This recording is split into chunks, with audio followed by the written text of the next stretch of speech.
Fala pessoal, meu nome é Jefferson, sou professor de Sociologia, sou formado em Ciências Sociais e esse é meu primeiro vídeo no canal aqui. Eu criei esse canal que eu acho que é uma forma de eu me comunicar, uma forma de eu passar um pouco de conhecimento, poder ajudar aí o pessoal que está querendo entender um pouco mais sobre a Sociologia, sobre a História, sobre a Filosofia, né?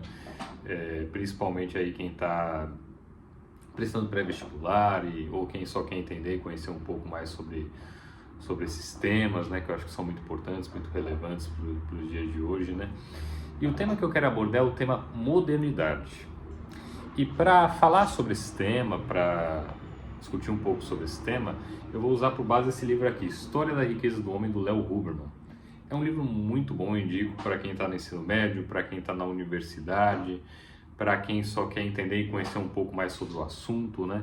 Eu acho que é um autor fundamental, um autor que ele é muito didático.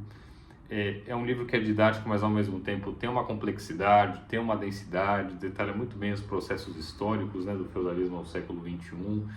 É muito bom, cara. Tanto para você que está estudando aí, vestibular da vida, ou até está na universidade, quanto para você que só quer entender um pouco mais sobre a história, o quão importante é entender sobre a história, né? A gente tem, para pensar o presente e o futuro, a gente tem que pensar o passado, para entender o presente e para pensar o futuro, né? E aí eu queria falar um pouco sobre esse tema da modernidade, né? Esse momento, né, da história que se chama, né, que se caracterizou como modernidade. Mas antes eu queria falar um pouco do que se precedeu. Eu queria falar sobre o feudalismo. O que foi o período do feudalismo, né? O que é esse tal de feudalismo aí? É uma forma de organização social, né? É uma organização social que era baseada na terra, onde você tinha o senhor feudal e tinha o servo. E o servo, ele trabalhava para o senhor feudal em troca de terra, em troca de proteção, né? E aí existia essa relação de troca ali entre o senhor feudal e o servo, né? Em troca da terra, em troca da proteção. O servo, ele trabalhava na terra do senhor feudal. Aí o senhor feudal cedia terras para esse servo, para ele poder cultivar os seus próprios alimentos, né? E também dava uma proteção para esse servo, né? Então, era assim que se caracterizava, né, as relações no feudalismo, né? Entre senhores feudais e servos.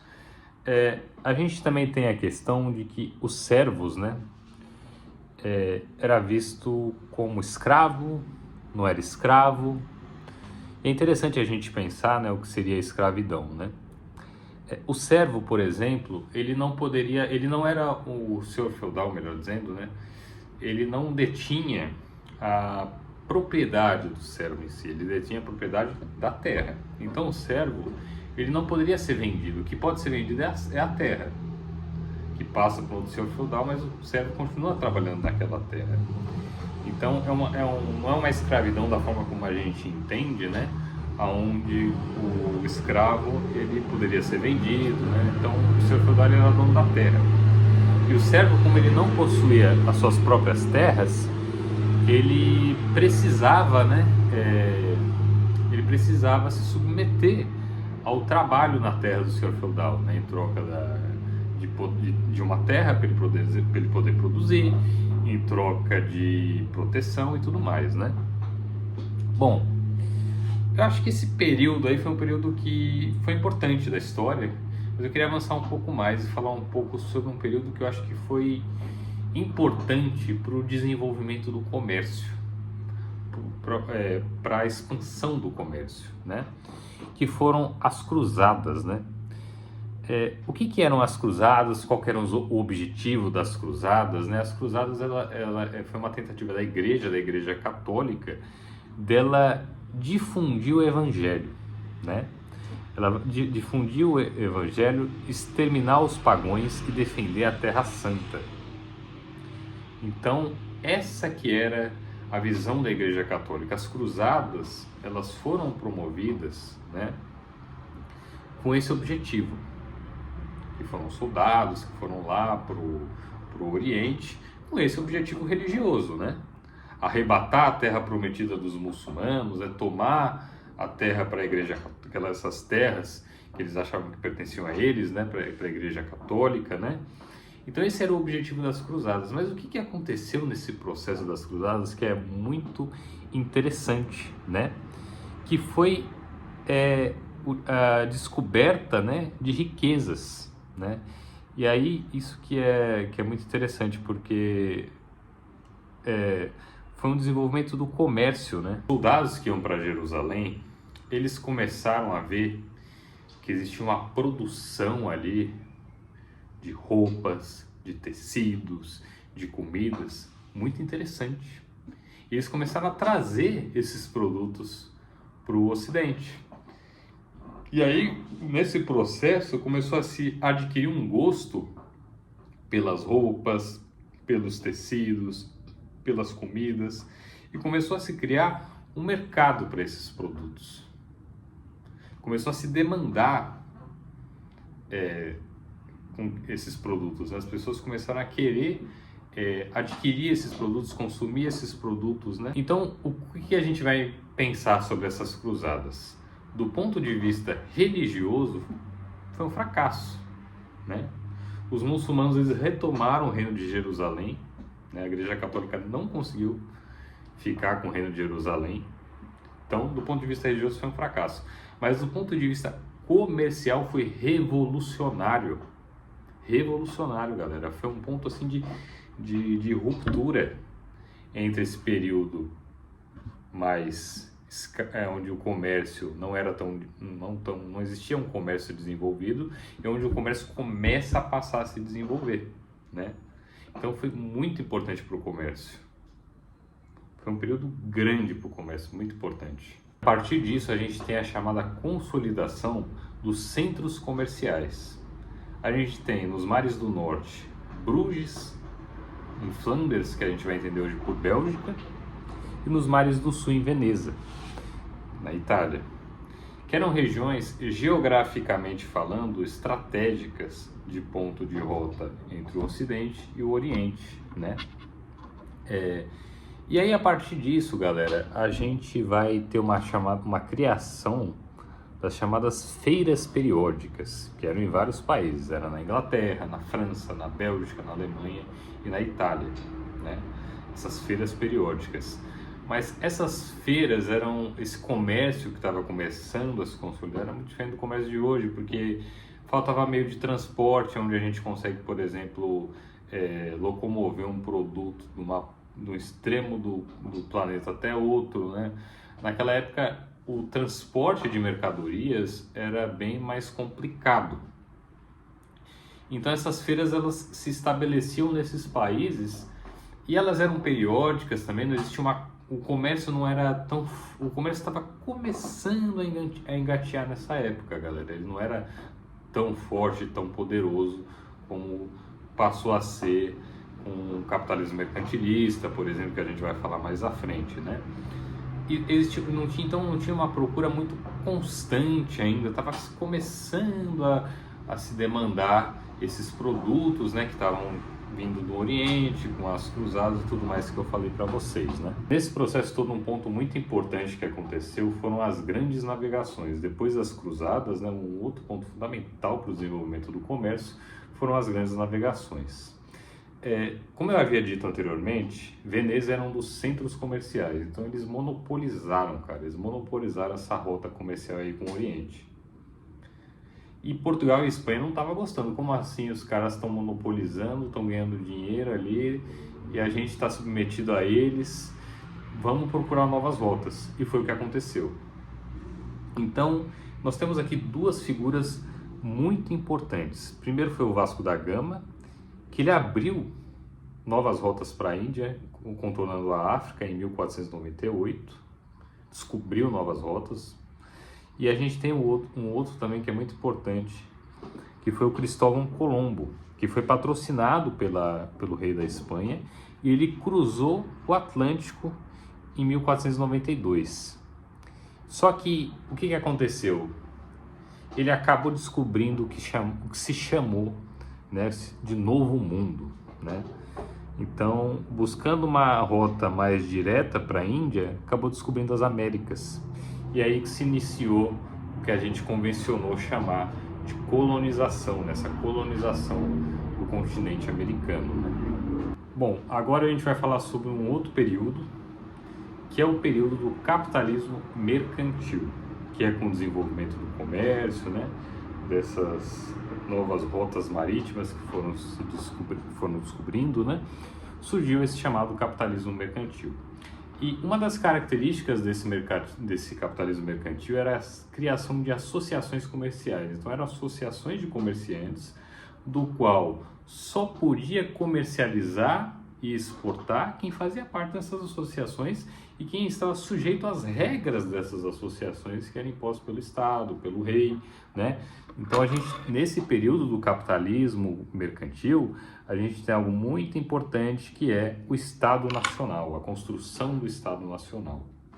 Então, nesse capitalismo mercantil se visava aumentar o capital, o comércio internacional, as exportações. E o que se valorizava muito, o que se falava, né, era como construir uma nação rica, uma nação próspera, desenvolvida. Tinha muita ideia de que para você ter uma nação rica, próspera e desenvolvida, você tinha que ter grandes reservas de ouro e de prata. Então você teria que exportar mais do que importar. Era a regra que se tinha, a autossuficiência, né? Só que aí surgiu um cara chamado Adam Smith, que já vinha vindo com essa corrente de pessoas, de comerciantes que estavam insatisfeitos com esse monopólio que o capitalismo mercantil estava criando, essas regras que o Estado queria colocar o tempo inteiro, de tributos e tudo mais, uma insatisfação. Então o Adam Smith ele é fruto dessa época e desses movimentos que começaram a ocorrer de insatisfação dos comerciantes com esse capitalismo mercantil. Enquanto você beneficiava um lado, você acabava desbeneficiando o outro lado, né? Então, o Adam Smith ele vai criar o chamado liberalismo econômico, que é a ideia de que o Estado não deve interferir na economia. Os comerciantes eles têm que ser livres, não tem que colocar regras para como a economia deve funcionar, o que ele vai chamar de mão invisível do mercado. A economia se autorregula ali, não precisa você ter um Estado atuante na economia dessa forma. Na verdade, para o Adam Smith, isso na verdade dificultava o processo de desenvolvimento econômico, né, essa atuação do Estado. Mas é interessante uma parte aqui que eu vou falar. É interessante, né, que o Adam Smith ele está falando dentro desse contexto todo, né? Só que ele fala que um ponto fundamental para a produtividade é a divisão do trabalho. Só que a divisão do trabalho ela é determinada pelo tamanho do mercado. Então, para você ter uma divisão do trabalho, para você chegar a uma nova etapa do capitalismo, superando esse capitalismo mercantil, você tem que ter um desenvolvimento bom do mercado, né? Um mercado maior. Então é interessante esse ponto também. Ele fala, o aumento da produtividade ocorre com a divisão do trabalho. Então a partir desse processo de divisão do trabalho, a partir desse processo de livre mercado, onde o Estado para de interferir tanto na economia, a produtividade vai aumentando. Então quanto mais o trabalho é dividido, maior é a produtividade. E esse processo de divisão do trabalho, ele surge com o advento do capitalismo industrial. O capitalismo mercantil existia uma divisão do trabalho, mas não era tão forte quanto a que vai ser nesse período aí do capitalismo industrial, no período do liberalismo, dessa defesa desse capitalismo onde o Estado interfira menos na economia, né? Tem uma outra parte que ele fala, a divisão do trabalho aumenta ou diminui segundo o tamanho do mercado. Então o tamanho do mercado vai determinar também a divisão do trabalho, como eu disse anteriormente. O comércio livre proporciona maior produtividade, olha só. Então não adianta nada você ter um mercado grande, mas você não ter um comércio livre. E o capitalismo mercantil impossibilitava o desenvolvimento desse comércio livre. O comércio livre entre países representa a divisão do trabalho levado ao seu ponto mais alto. Ele quer dizer que teve um ponto aí que os países começaram a parar de querer ser autossuficientes, essa ideia de que ser rico e próspero era ser autossuficiente, e começar a cada país às vezes produzir certos produtos específicos. E aí rolar essa troca entre os países, que o Adam Smith via que essa troca de de exportação, importação. Às vezes você importar produtos que você não necessariamente precisa produzir, né? Você não precisa produzir tudo. Isso traz riqueza também, desenvolvimento, segundo a visão do Adam Smith, né? Um ponto importante também para a gente ter todo esse rolê, galera, é o Renascimento. O Renascimento foi um movimento que começou a surgir de um processo muito gradual, né? Tudo na história se dá por um processo gradual, nada se dá do dia para a noite, são vários acontecimentos que vão desencadeando. Então o Renascimento foi um processo muito longo que se deu no meio de todo esse turbilhão de mudanças, né? Então foi um processo cultural, intelectual, que se deu no século XIV até o século XVI, surgiu na Itália ali, tá? Que visava, né? Ele visava resgatar os valores da Grécia e de Roma antiga, a visão da ciência, a visão da razão, a valorização, né, da ciência e da razão, e o deslocamento de uma visão teocêntrica para uma visão antropocêntrica. Então começa a se deslocar essa importância que a Igreja Católica tinha na vida das pessoas. Então Deus para de ser o centro do universo para o homem passar a ser o centro do universo. Então o Renascimento ele é muito simbólico dentro desse contexto. Mas como que surge o capitalismo industrial? A gente sabe que não foi do dia para a noite, foi por meio de um processo extremamente complexo e gradual, né? Só que uma coisa assim fundamental, eu diria, para caracterizar o capitalismo industrial, além da divisão do trabalho, como Adam Smith cita, é o surgimento de máquinas. Máquinas começam a ocupar o espaço de produtividade do trabalho. O trabalho já deixa de ser artesanal, como era no capitalismo mercantilista. O uso de máquinas é o que caracteriza, é o que inicia ali o que a gente vai chamar de capitalismo industrial. Um ponto importante também, acho que desse processo todo de desenvolvimento é o iluminismo, que foram ideias de razão, progresso, ciência, liberdade, que surge também ali com a Revolução Francesa, que defende esses ideais iluministas, foi algo que foi fundamental para a Revolução Francesa também, né? Essa separação entre a Igreja e o Estado é muito importante também nesse contexto aí do iluminismo. Só que a gente surge aí com o capitalismo industrial e aí surge a classe trabalhadora, como a gente vai começar a entender e conhecer. É evidente que de lá para cá houveram muitas transformações, mas é a classe trabalhadora como a gente vê hoje. Só que em condições de trabalho degradantes, problemáticas, altas cargas horárias de trabalho, trabalho infantil, uma exploração muito grande, né? E aí, dentro desse contexto, começa a surgir a crítica ao capitalismo. Os trabalhadores começam a se revoltar, começam a fazer greves e começa a surgir todo um movimento de crítica que a gente vai chamar de socialismo, né, teorias socialistas que visam romper com a sociedade atual, os anarquistas, como Bakunin, por exemplo. E tem um autor que é muito importante, foi fundamental nesse período, que é o Karl Marx. Ele vai começar a pensar essa nova sociedade que está surgindo, que é a sociedade do capitalismo industrial, né? E ele vai dizer, olha, essa nova classe que surgiu, que é a classe trabalhadora, é a classe que vai ter condições para derrubar esse sistema. Então esse sistema, ele cria essa classe, e essa classe que é criada por esse sistema vai ter condições de derrubar esse sistema. Então, a burguesia, que começa de fato aí com a Revolução Francesa e com todo esse processo que se deu, teoria do liberalismo econômico, livre mercado, livre comércio, o Estado parar de interferir tanto na economia, assumir o poder político. Além de deter o capital, ela também tem um poder político. E aí o Marx vai falar, olha, essa burguesia, ela explora esse trabalhador, que ele vai caracterizar de mais-valia, né? Que é o trabalhador, ele produz uma determinada quantidade ali, mas não é pago a ele o que ele produz de fato. Então, o que sobra, por exemplo, se ele produz 100 e é pago apenas 20 a esse trabalhador, os 80 que sobram o Marx vai chamar de mais-valia, que seria o que seria roubado do trabalhador, pelo burguês, né, segundo a visão do Marx, né? Então, dentro dessas condições, o trabalhador precisa superar esse sistema. E para superar esse sistema, apenas tomando os meios de produção e tomando, consequentemente, o poder político desse sistema. Só lembrando que eu esqueci de falar que no Iluminismo a gente teve muitos autores que foram muito importantes nesse período, tá? Como Voltaire, Montesquieu, Rousseau, o John Locke, foram autores muito importantes, só para não deixar passar.